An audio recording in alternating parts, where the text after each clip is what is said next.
বাংলায় এসআইআর এর ফর্মের চেকিং শুরু, রাতেই 3টি কড়া ঘোষণা করলো নির্বাচন কমিশন। যা আজকের এই ভিডিওটিতে আপনাদেরকে এই বিষয়ে একদম বিস্তারিতভাবে জানিয়ে দেব। তো আশা রাখবো ভিডিওটিতে আপনারা প্রত্যেকেই প্রথম থেকে শেষ পর্যন্ত সঙ্গে থাকবেন।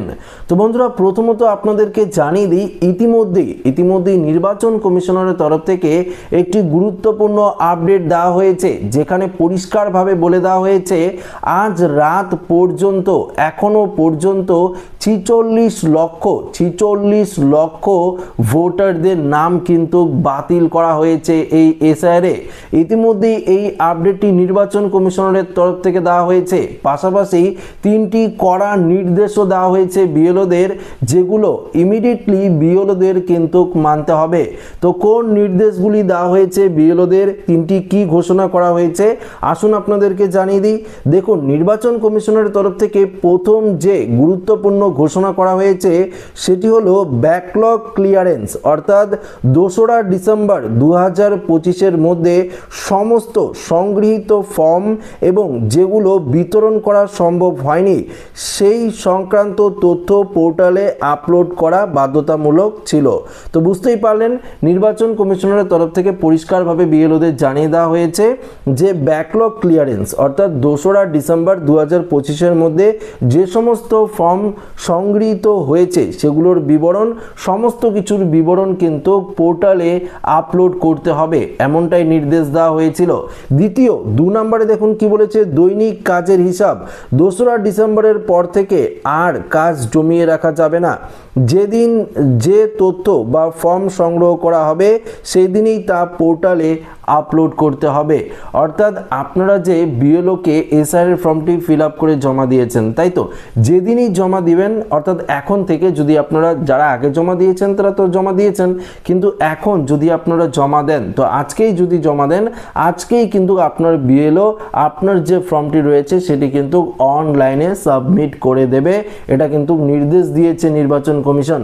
তৃতীয় কি বলেছে, আনকানেক্টেবল ফর্ম, অর্থাৎ যদি কোনো পরিবার 11ই ডিসেম্বরের মধ্যে ফর্ম পূরণ করে জমা না দেয়, তবে সেই ফর্মগুলোকে অ্যাপের মাধ্যমে আনকানেক্টেবল হিসাবে চিহ্নিত করতে হবে। যেটা আগের ভিডিওতেই আপনাদেরকে বলেছিলাম, যদি আপনাদের কোনো পরিবার বা পরিবারের একজনেরও ফর্ম যদি আপনারা বিএলওকে জমা না দিয়ে থাকেন 11ই ডিসেম্বরের মধ্যে, তবে অবশ্যই আপনার ফর্মটিকে আনকানেক্টেবল করে দেবে বিএলওরা, এবং সেই তথ্য নির্বাচন কমিশনারের অ্যাপে চলে যাবে এবং সেই তথ্যের ভিত্তিতে 16ই ডিসেম্বর যে খসড়া তালিকা প্রকাশিত হবে সেই তালিকায় কিন্তু আপনার নাম থাকবে না।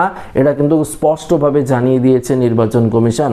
দেখুন, এই এসআইআর প্রক্রিয়া নিয়ে এবার কিন্তু যথেষ্ট সতর্ক রয়েছে নির্বাচন কমিশনের একটাই বক্তব্য, যাতে প্রত্যেকটি বৈধ নাগরিকের নাম এই এসআইআর এর ফাইনাল লিস্টে থাকে এবং যাতে প্রত্যেকটি অবৈধ নাগরিকের নাম, পাশাপাশি যারা অবৈধ, যারা অনুপ্রবেশকারী, যারা নকল ভোটার এবং যারা মৃত ভোটার, যারা স্থানান্তরিত রয়েছে, যারা ডুপ্লিকেট ভোটার রয়েছে, এই সমস্ত নামগুলো কিন্তু বাতিল করে দেওয়া হবে, এমনটাই কিন্তু নির্দেশ দিয়েছে নির্বাচন কমিশন।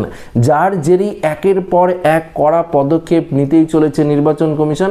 আপনারা প্রত্যেকেই জানেন যে 4ই ডিসেম্বর ছিল এসআইআর এর ফর্ম জমা দেওয়ার লাস্ট ডেট, অর্থাৎ শেষ তারিখ, সেটাও কিন্তু পিছিয়ে দেওয়া হয়েছে শুধুমাত্র আপনাদের কথা ভেবেই নির্বাচন কমিশনারের তরফ থেকে 7 দিন পিছিয়ে দেওয়া হয়েছে। অর্থাৎ আপনারা আরও 7 দিন এক্সট্রা সময় পাচ্ছেন যারা এখনো পর্যন্ত এসআইআর এর ফর্মগুলো জমা দেননি। তবে নির্বাচন কমিশনারের নির্দেশ, অবশ্যই যারা এসআইআর এর ফর্ম জমা দেননি আপনারা জমা দিয়ে দেবেন, তাহলেই কিন্তু আপনার ফর্মটি সাবমিট করা হবে। একজন কমেন্ট করেছিলেন যে দাদা, আমি ফর্মটি অনেকদিন আগেই জমা দিয়েছি বিএলওকে, কিন্তু এখনো পর্যন্ত বিএলও সেটি সাবমিট করেনি। আমি যখন স্ট্যাটাস চেক করে দেখছি তখন সেখানে দেখাচ্ছে যে এখনো পর্যন্ত ফর্মটি সাবমিট হয়নি, অর্থাৎ সাবমিট সাকসেসফুল সেটি দেখাচ্ছে না।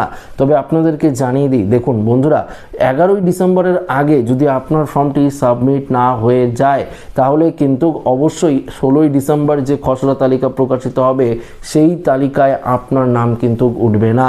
তো এখনো সময় রয়েছে, নির্দিষ্ট বিএলওকে অবশ্যই বিএলওর সাথে যোগাযোগ করুন, বিএলওরা কিন্তু আপনার ফর্মটি সাবমিট করে দেবে। যদি তারা সাবমিট করতে না পারে তাহলে কি কারণে আপনার ফর্মটি সাবমিট হচ্ছে না সেটিও কিন্তু বিএলও আপনাকে স্পষ্টভাবে জানিয়ে দেবে। তো বন্ধুরা, আশা করি আপনারা এই ভিডিওটিতে বুঝতে পারলেন কোন 3টি কড়া ঘোষণা করা হয়েছে বিএলওদের তরফ থেকে। কেননা বিএলওরা অর্থাৎ নির্বাচন কমিশনারের তরফ থেকে বিএলওকে কিন্তু 3টি কড়া নির্দেশ দিয়েছে, যেগুলো এবার প্রত্যেকটি বিএলওকে মেনে এই সমস্ত কিছু তথ্য কিন্তু আপলোড করতে হবে। এখনো পর্যন্ত প্রচুর পরিমাণে এসআইআর এর ফর্ম রয়েছে যেগুলো বিতরণ করা হয়েছে, কিন্তু সেগুলো এখনো পর্যন্ত তারা জমা দেয়নি। তার জন্যই নির্বাচন কমিশনারের তরফ থেকে এই পদক্ষেপ নেওয়া হয়েছে। তো আশা রাখবো ভিডিওটি প্রত্যেকের ভালো লেগেছে। ভিডিওটি ভালো লাগলে লাইক করবেন, বন্ধুদের সাথে শেয়ার করবেন, নতুন হয়ে থাকলে চ্যানেলটিকে সাবস্ক্রাইব করে নেবেন। ধন্যবাদ।